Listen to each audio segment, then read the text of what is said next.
Welcome to Positive Talk with Kevin McDonald. Hey, that's me. Hi, and welcome to Positive Talk. Our show features the best positive stories and people from around the globe as we endeavor to answer the universal question of why am I here and what is my purpose? Understanding that can change everything, and knowing your greatness is fundamental to living your best life. So join us right now as together we work to create the adventure of our lifetime.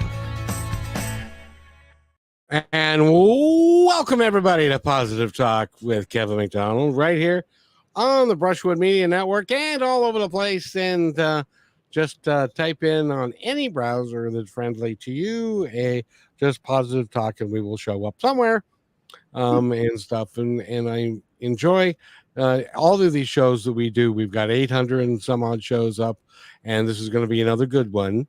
One of my favorite things to talk about are talking to people who can do stuff that I have no idea how they do it and would never even try it. And this is one of those. I don't believe it.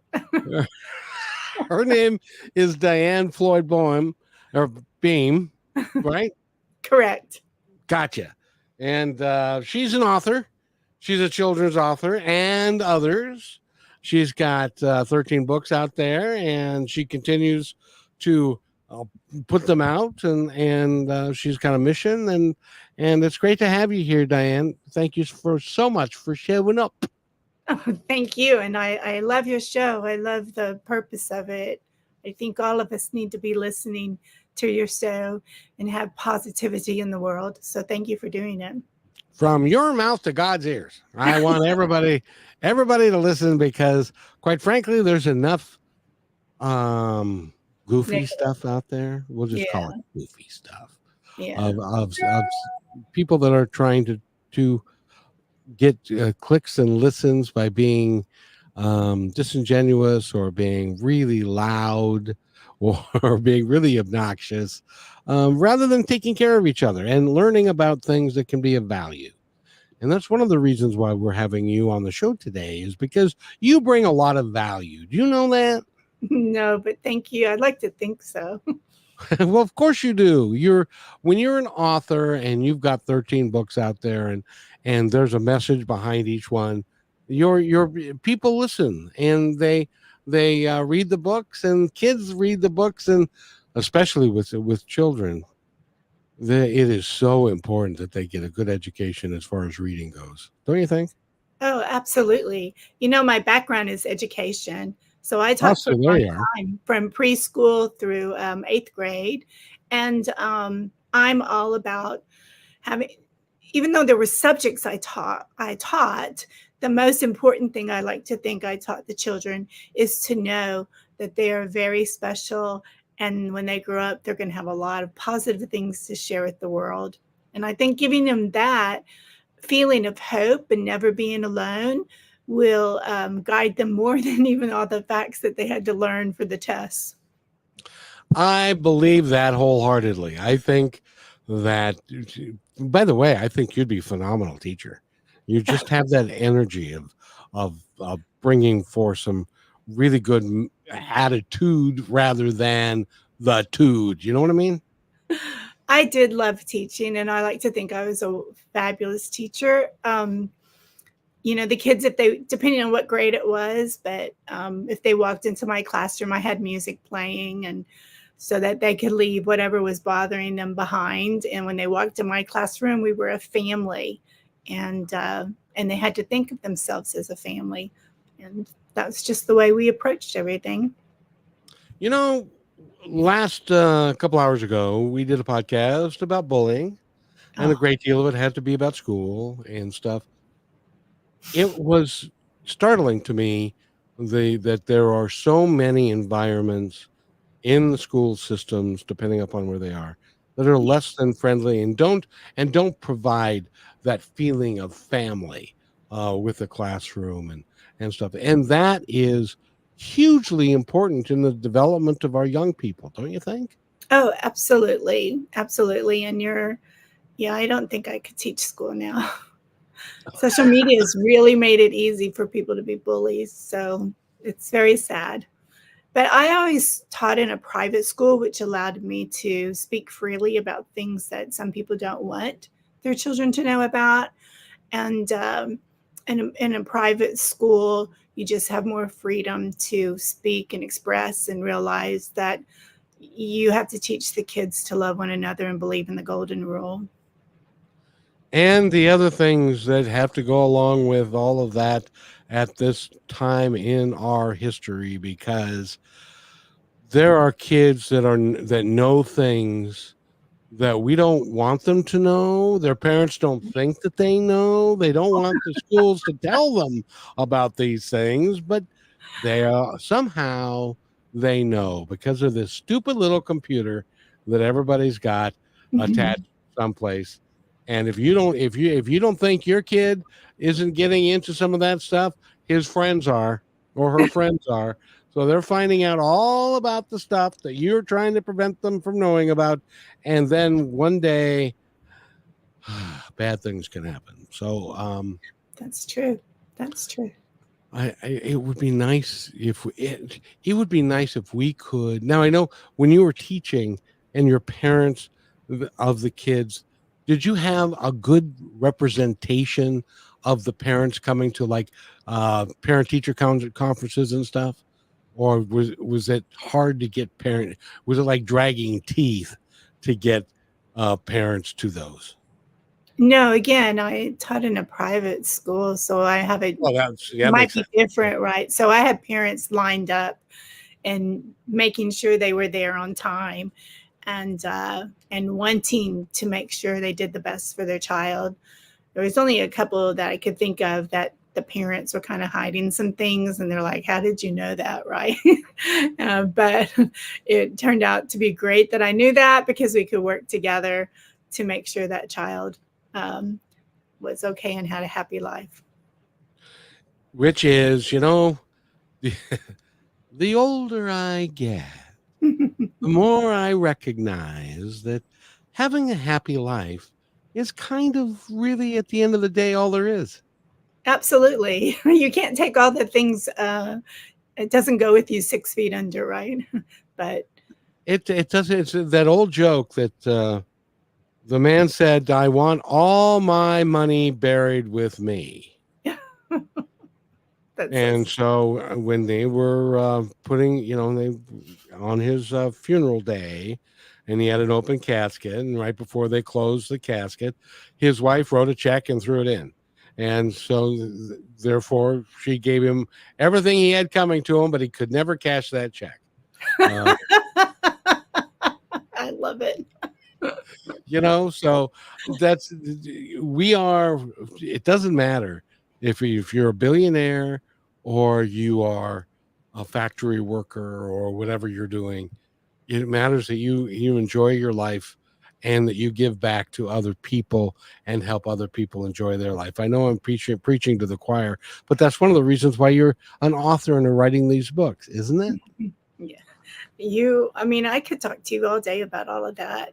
I've been very blessed to have visited a lot of countries, and whether the kids were in Cuba, this was before Americans could go, we were delivering medicine. The government gave us permission, meaning our government. And then I've been in, I guess, about 12 countries in Africa. And the one thing I could say is the kids don't have all these modern toys, but they would make their toys. And I lived in the Philippines, by the way. And they were just as happy playing with that toy as anyone who got the latest, greatest turtle or whatever's on the market. And that was a great eye opener for me to learn at a very young age. Well, I'm a little older than you, and there's a comic that one of the lines he says is, we would go outside and we'd find a stick, and that was what we'd play with all day long was this stick.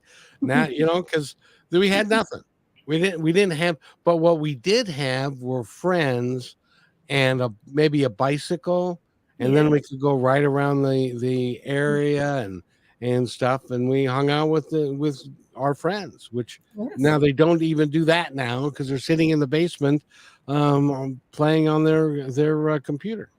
Yes, that's right. And we're probably the same age because I grew up like that too. Our social media was our friends.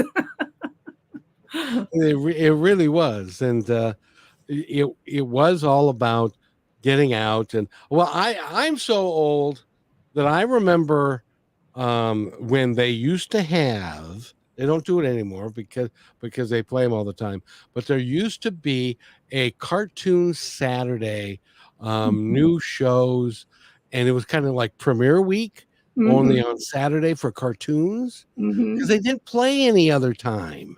That's Um, right. Saturday cartoons, I lived for them, and I have 5 brothers, and so, we each got to go in a row of which cartoons, and we would try and swap, and then after that came, Tarzan and Johnny Weissmuller and, Jungle Jim, and then the Holy early crap, you are movies. older than you look. I have the Johnny hair's Weissmuller, changed. Johnny Weissmuller was, and Jane, Mhm. and Johnny was he was actually an Olympic swimmer. I know. And so they recruited him to be Tarzan of the jungle. And then they did a bunch of movies with him. And then there was another one that came on later in the 60s. But he was the guy. He was Way the back, so it's amazing to me how things have changed.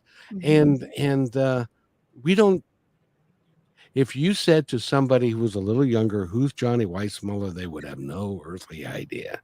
No, they wouldn't at all. And if you would have said to my daddy on a Saturday when it was the day you mow the yard that you wanted him to drive you here and drive you there and do this or do that, he'd look at you like you're nuts. I'm the parent.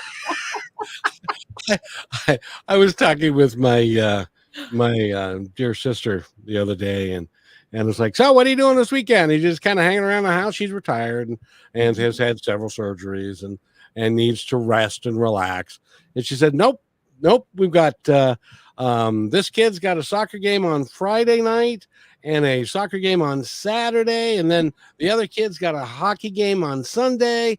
So we'll be going hither and yon to sit in and watch the grandkids play and Yeah. stuff. It's like if I had my little league coach actually picked us up in like a 1947 convertible, and we would sit on the back of the of the of the At the open convertible on the open top time. and stuff. And if he didn't pick me up, I didn't go. I wasn't so the times are so different.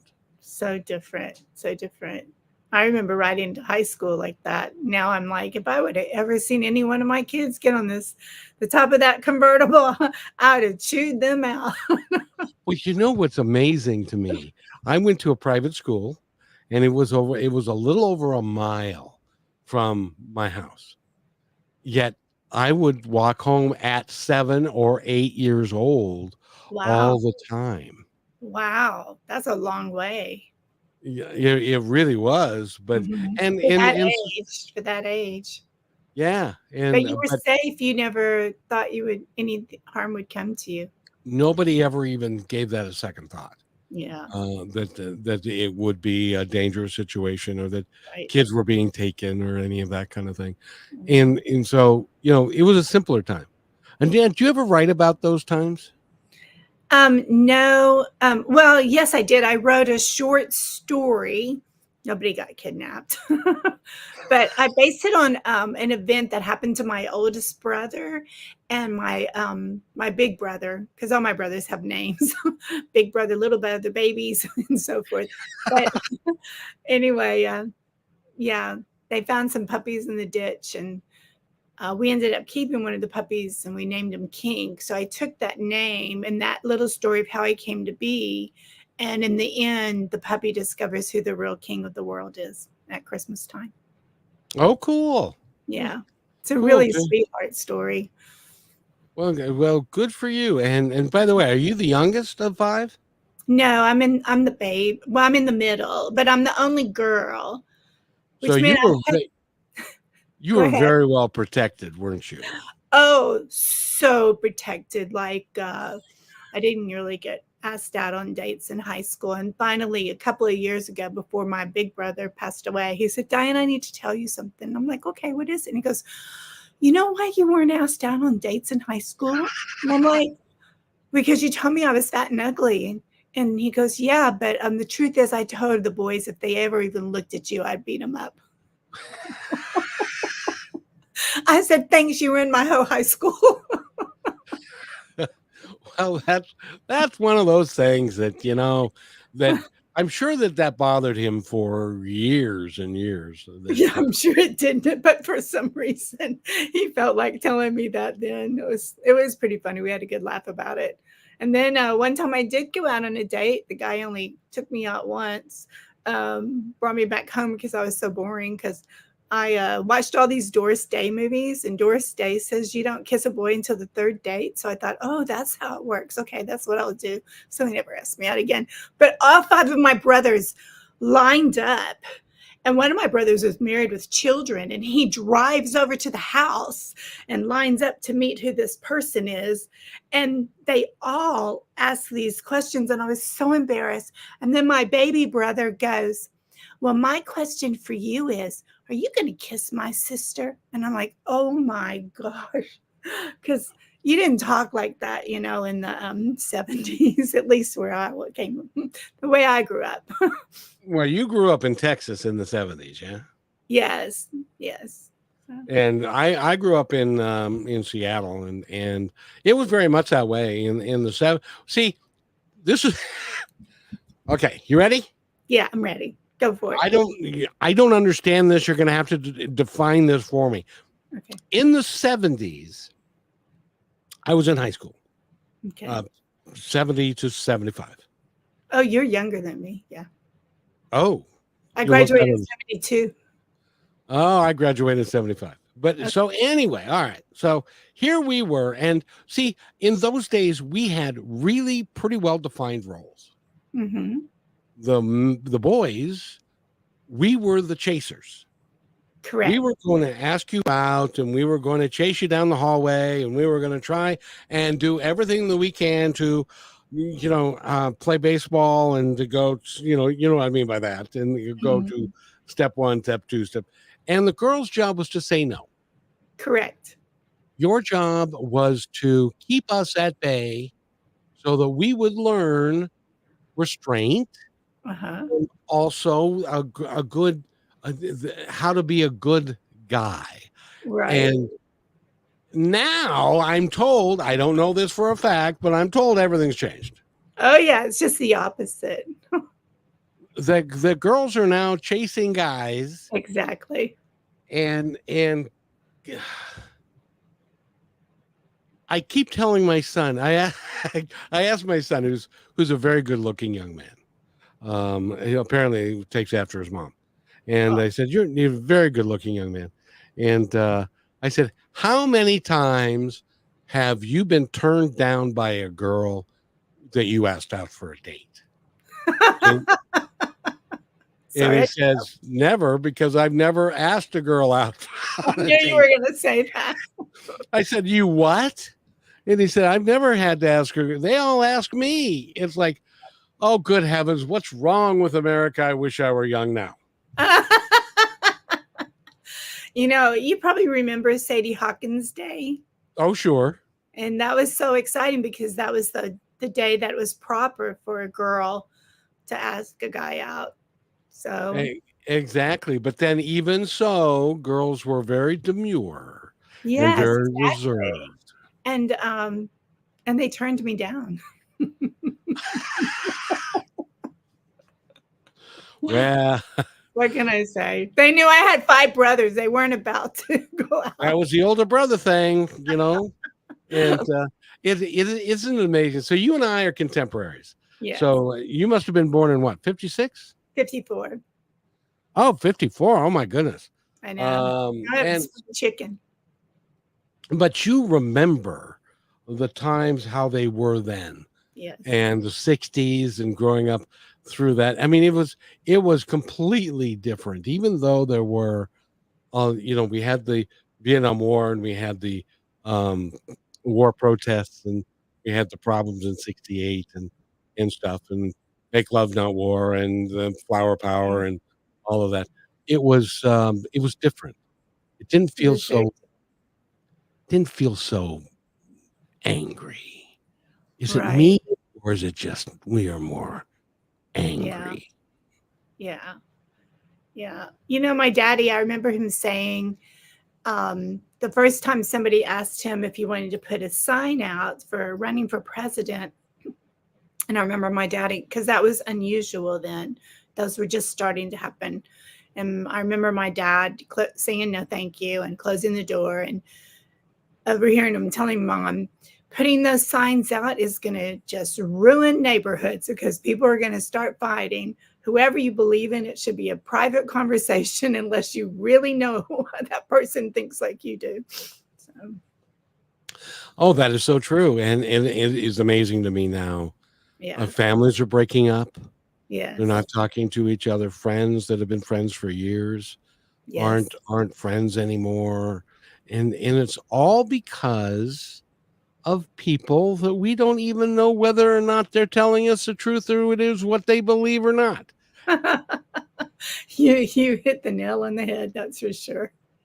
And so why do we even bother to talk about these things? Because at the end of the day, we're going to be okay, I think. We are. Um, I hope. And although there are certain things like the hurricanes that are happening, I really wish that we would get serious about fixing some of the issues that we have going on. But Amen. but that's be that as it may. I, what was it that got you deciding that you wanted to be an author and to start writing children's books? Oh, sure. So, I sing and I've been on stage and everything. And I have three kiddos who are all grown. And my daughters love to sing. And I saw that they kept comparing themselves to me. And my voice isn't that great, but when you're little, you think your parents sing well. And so I decided I needed to quit singing because being a good mom was more important to me and letting them grow in their own vocal um, ways to express. And so one day I was out in the garden because I enjoy gardening. And it was like the angels said, because I was missing being creative in some way. Mm. And I just received this message that you needed to put, because I love to tell stories. Can you tell I love to talk? And that I needed to put my stories to print. So when I finished, I cleaned all up and I sat down and I wrote my first story. It was the prose. It's not published because you have to write and write before you kind of get a feel. And it was called Angels, and that was the beginning of everything. Where did it come from? Did you have any idea, or did it just? Cause see, I've talked to a lot of authors and musicians and poets and songwriters and creative people, and to almost a person, they'll tell me, I don't know, it just showed up. That's exactly right.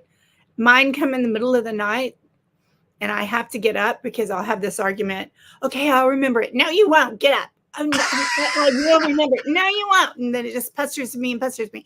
And then finally I'll hear the angel say, if you don't get up, I'm going to give this idea to someone else. And so I'll get up and you're right, I'm typing. And then I go back to sleep and I wake up in the morning and I'm like, whoa, that angel was really wanting to get some words out because that's a good story. That, I got to tell you a quick story Okay.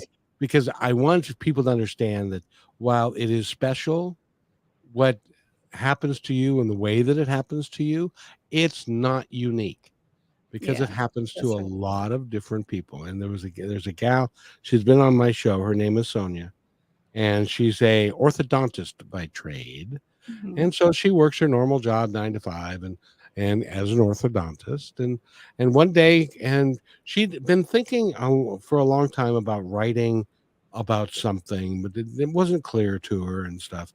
And so one day at 4 o'clock in the morning, She remembers vividly because she looked at the clock. It was 4 o'clock in the morning, and she heard a voice that said, "It's time to start writing." And so she woke up and she goes, "There's somebody in my house." And Wow. so she got up and she looked around and she couldn't find anybody. And so she called her therapist, who answered at 4 o'clock in the morning or texted back at 4 in the morning. So she must pay her well. Whoa. and said, I think I need some medication because I think I'm schizophrenic. I just heard somebody say it's time to start writing.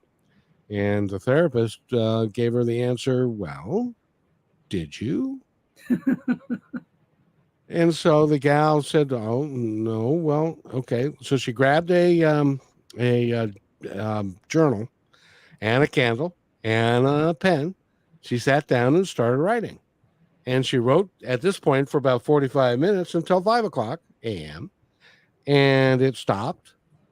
She read what she'd written, thought it was really great, put it away, and went to work and got ready for work and went to work and came home and did everything like normal. And then at 4 o'clock the next morning, again, Right. it's time to write. Only this was not an outside voice, this was more of an internal voice, you thought. And so every day from that day for 18 months forward, every day from 4 till 5, she wrote. She wrote over 10,000 pages, which are now 4 books. Wow. Her name is Sonia Pollack. You can look her up and you can get the name of the books. But my point in that story is that happens to a lot of people because we, in my opinion, have a direct connection to our guides, angels, the other side, and that they are there actively helping us to achieve the goals that we want in life. Do you subscribe to any of that, or do I need to be on medication? No, I absolutely 100% believe in that. Even to the point that when I was ready to go back, when I'd be backstage and I'm getting ready to go on, and a lot of it called, we say you have to get in the zone to become that person because you need to be truthful when you're out there on the stage so people believe you in the story. And I would, especially if I knew I was going to sing, I would be like, okay, I'm dedicating this show to my dad or my grandmother or someone in heaven. And then whatever angel is in the mood to sing, come on, this is your chance to be on stage. And a long story short, sometimes the director would go, because it was live theater, would go, wow, Diann, that was an incredible voice. I'm go, yeah, that person sang really well tonight. And they're like, no, I'm talking about you. And I'm like, no, it was this angel singing. He would just shake his head. So so you were a stage actress? Correct. Mostly, let's see, I did the National Theater in the Philippines. It was all musicals. And then in Dubai, I lived there 14 years, and musicals were brand new when I started. In the West End, which is like Broadway in England, they opened up Popular Productions.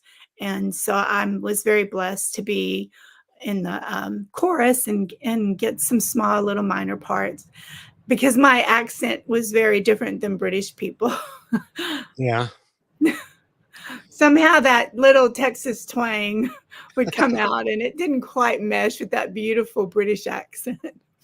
Now, But it was a blessing. did you do any leads in any of the shows? Oh, no, no, no. They this was what was so great, is that they brought in the leads from England, West End stars, and if you had performed before, and also they were all about getting the young children on stage. So we did like The Sound of Music and things like that to give opportunities to the young. And so no, I was generally in the chorus, so which is fine with me. Did you ever do like Laser or Fiddler on the Roof? No, we didn't. I did Pippin. That was in the Philippines, and The Sound of Music like 3 or 4 times in Dubai. And again, these were the first time for a lot of the locals to, even hear these stories. The Wizard of Oz. We did Oliver. I mean, the list goes on and on. So it was 14 years. You know, it's interesting.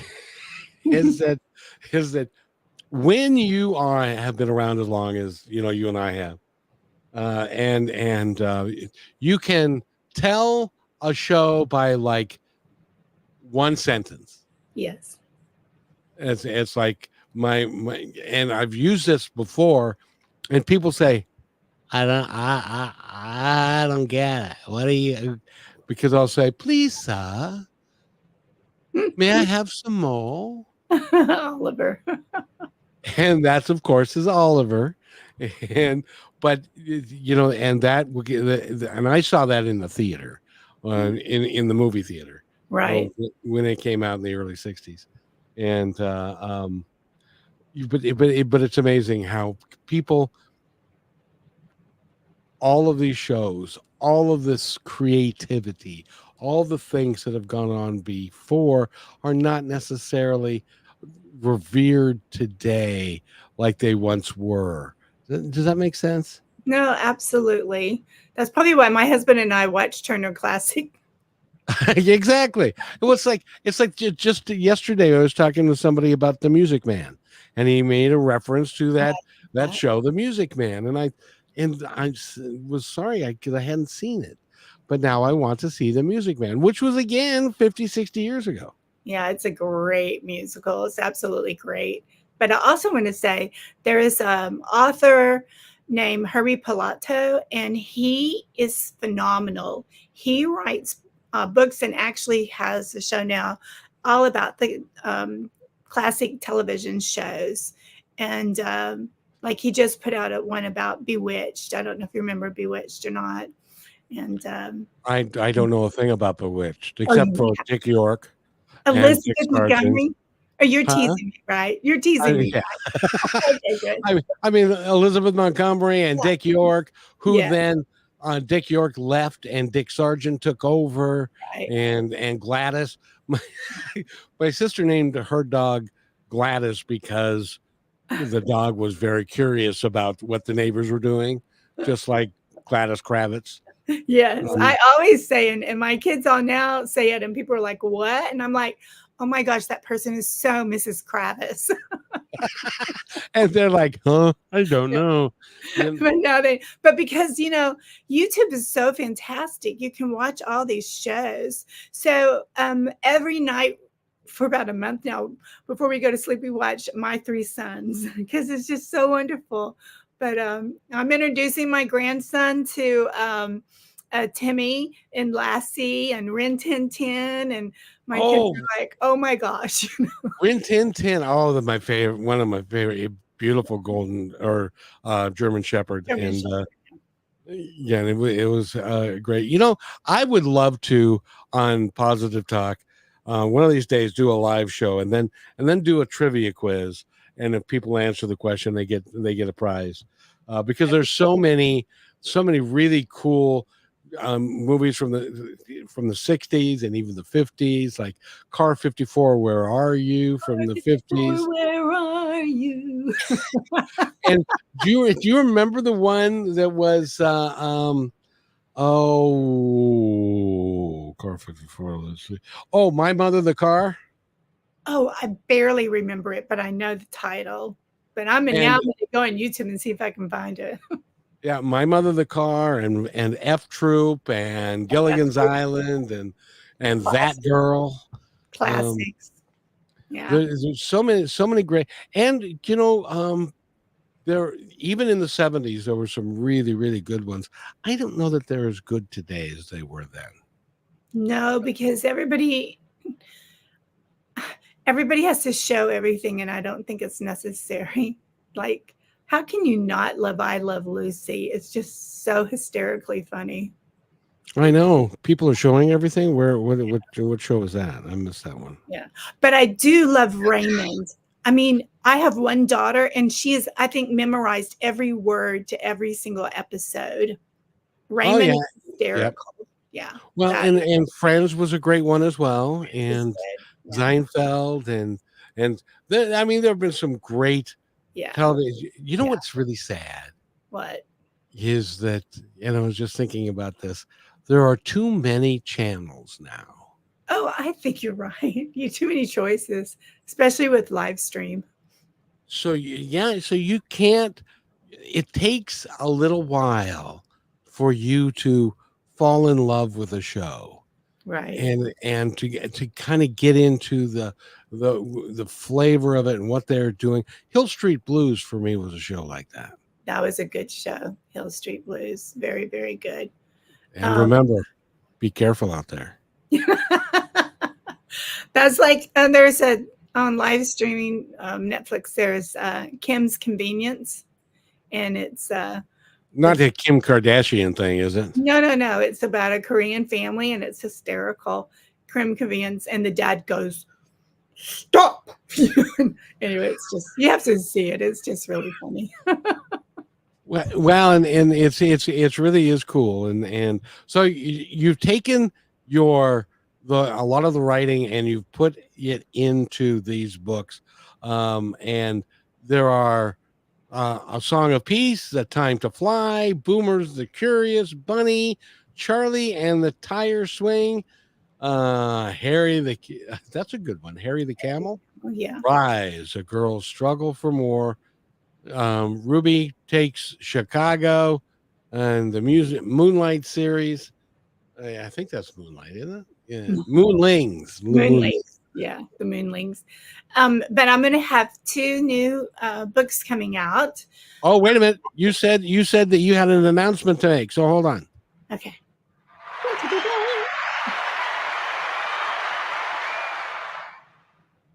And your announcement is? You can pre-order now. Boomer Sees the Town. Boomer, the Curious Bunny, now has a series because he's done so well. And so you can pre-order that. And the other big giant announcement is Humphrey, and he's a camel.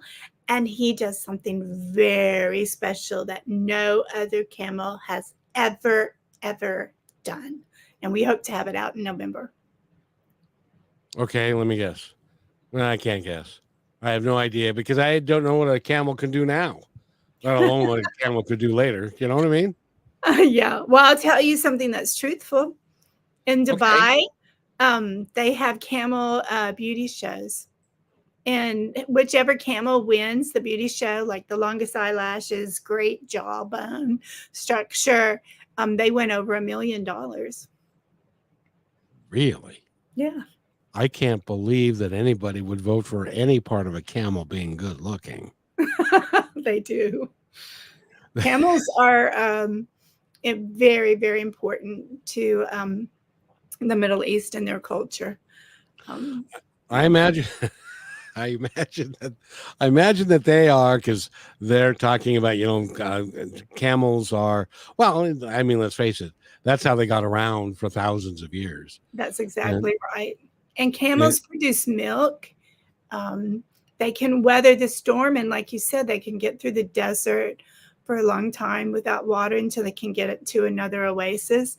And living there has really taught me to appreciate camels. So I guess I've been for sure, and on at least 5 camel rides, if not more. I'm really impressed with somebody who can drink warm camel milk and not throw up. To me, that's beyond my abilities. No, in those stores, they have it cold. But where do they make it cold? It's in the desert. Do they have a refrigerator on the back of the camel? I think they send it to the market. Oh, okay. And then you go to the market, and that's where they chill. Okay. Just kind of like how they would do cows, right? Well, warm cow's milk. I'm not having any of that either. Oh gosh, my daddy grew up on a farm. When he goes see Aunt Delta, and they would service that warm cow milk at Thanksgiving, and I'd be like, and you had to drink it because you had to be polite. You couldn't hurt your aunt's feelings. And so she would milk the cow and put it in a pitcher and put it on the table. Fresh cow milk every day. Yeah. Wow. She got up at 4 a.m, milked the cows, and she had a large family. and then my 5 brothers and myself, and there was enough milk from all her cows for all of us. It is amazing when if you said that to a group of kids today, that was like, in my day we had to go and we had to milk the cow, and then we got to drink the stuff from 4 to, and then we had to go milk it again at night. They would be like, is that where milk comes from? Why don't you just go to the store? The store was too far away. Or it wasn't even available. And That's exactly right. Exactly right. So it is amazing to me that the differences within our lifetimes. Mm-hmm. The differences from when you were a little girl and I was a little boy, and then my mother, who recently passed at 90, if they wanted to have a nice chicken dinner on Sunday night, they killed it on Saturday and Sunday afternoon. Yeah, that's exactly right. That's exactly right. Matter of fact, in Ruby Rise, A Girl's Struggle for More, that space of my grandma's life. And my great grandma Terrell, whom I happen to know because Mama had me when she was like 21, she'd have to pluck the chickens all on Saturday because everybody after church in this small town would come and everybody brought their own food like a potluck. But Grandma Terrell provided all the chickens. So Mama said she'd have to sit there and pluck these chickens. And of course, Grandma grew up that way. And she didn't get very far with plucking those chickens. This is real life, not in the book. And my Grandma Terrell go, city girl, city girl. Well, it is. I worked for a chicken processor for like 6 years, and so I was in a chicken processing plant, and how they do it today. I mean, that was a tough. Plucking a chicken is a big deal. Yeah, I know the process now. Yeah, the process is a lot of steam and stuff, and that takes care of it pretty quickly. But it's just amazing to me how. And you grew up as an example, I grew up in Seattle, Washington, and we did not do what you guys do down there or did down there at that time. It would be Sunday afternoon. It would be everybody went to church. It was normally a Southern Baptist church or one like it. And then, so everybody would go to church, and then everybody would come home, they change their clothes, they do some chores in the afternoon, and then they'd all get together for a brunch or to get together and have dinner with the family unit. And Grandma, of course, or Mom would be busy baking and cooking all day to make a feast for everybody. And then you'd have 10 or 12 people show up at 3:00 in the afternoon. And this is what I was told anyway. Is that kind of accurate? Yeah, I can think of a lot of families who did it that way. For us, we woke up, we went to church, and did exactly what you said, changed clothes, and then we all hopped back into the station wagon, and we went to Grandma's house, and Grandma had lunch already for us, and Grandma always had a honeydew list for my daddy because my grandpa had passed, and then he'd hurry up and get his honeydew chores down because there was going to be a football game, and everything had to be done before the football game. And it would have been the Dallas Cowboys probably were playing football. Most likely, though I would say he was a real big Green Bay Packer as well. Oh, and in those days, it was either Dallas or Green Bay, and that was really part of the culture. And in Texas, I mean, if you've never been to Texas, I got to tell you, there are high schools that have got stadiums that are bigger than a lot of professional stadiums.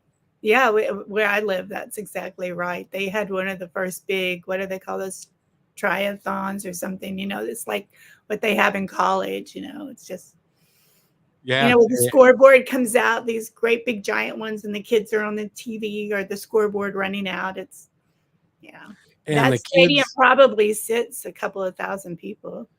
Yeah, and the being a cheerleader was a big deal. Being on the football team was a big deal. And if you were a star, you were rarefied air in that high school. Yeah.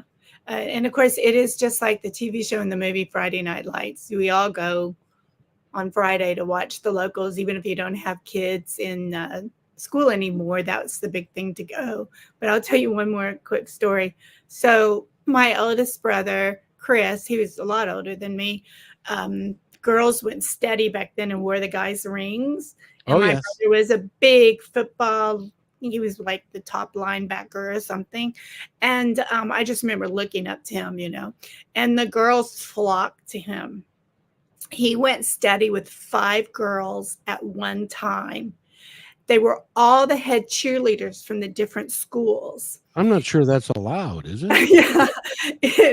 It turned out one summer, all these girls came knocking on the door, and I said, Chris, all these girls are here for you. And Chris kicks me out of the house. And of course, we lived like in a 1950s style little home, in the suburbs.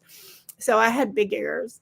And it turned out the very first time for cheerleaders to have summer or cheerleading camp, and they were all together, and they all had this ring that Chris hawked a bunch of stuff, and Daddy was wondering where everything was, and all these girls had rings, and they were all going with Chris Floyd, right? Well, they all broke up with them. Within a week, he was going steady with every one of those girls again, because they all decided they could say they were going steady with Chris Floyd. Now that's by the way is another story. It's a movie.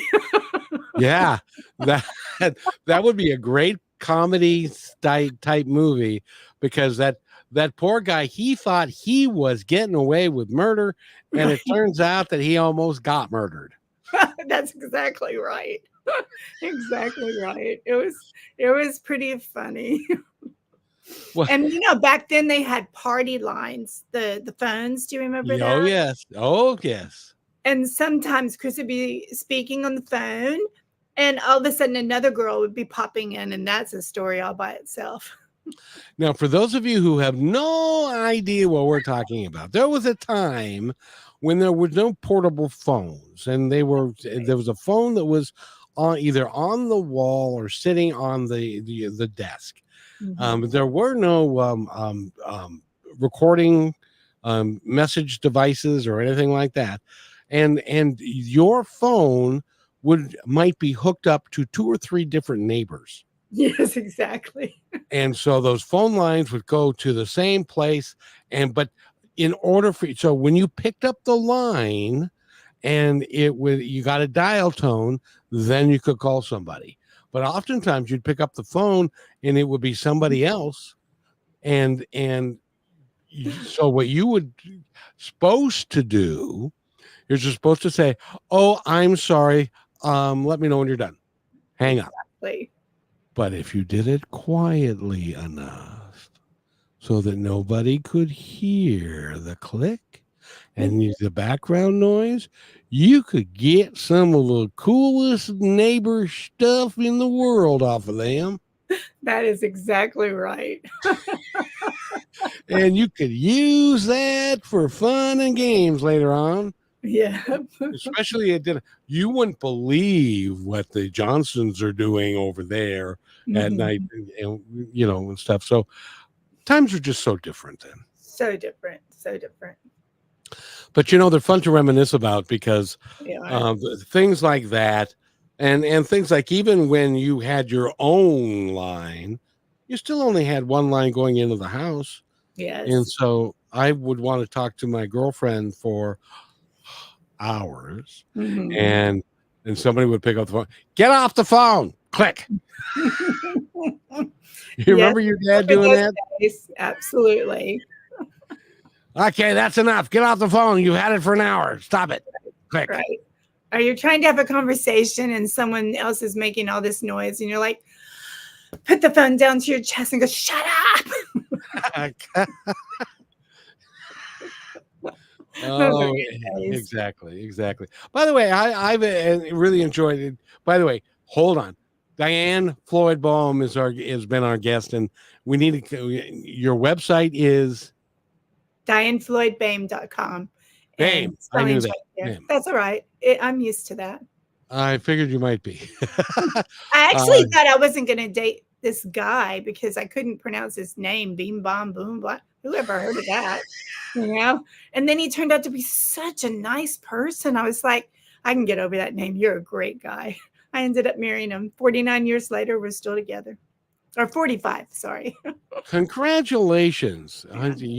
You made it 21 years more than we did. Oh, okay. So I don't know what that means. Doesn't mean anything. It just means that you're better at it than we were. Yeah. But I'm glad of that, especially since your older brother retarded your dating years. Yes, You were in exactly. high school. Exactly. But you're delightful. You Thanks really so are. much. Thank And you. go to her website again, and she's got a bunch of books out, and the new book you can pre-order it now. Is that right? That's correct. And Humphrey will be out soon. And just a FYI, my book's about peace, love, kindness, and to believe in yourself. That's the purpose of my books. Who would want to read anything like that?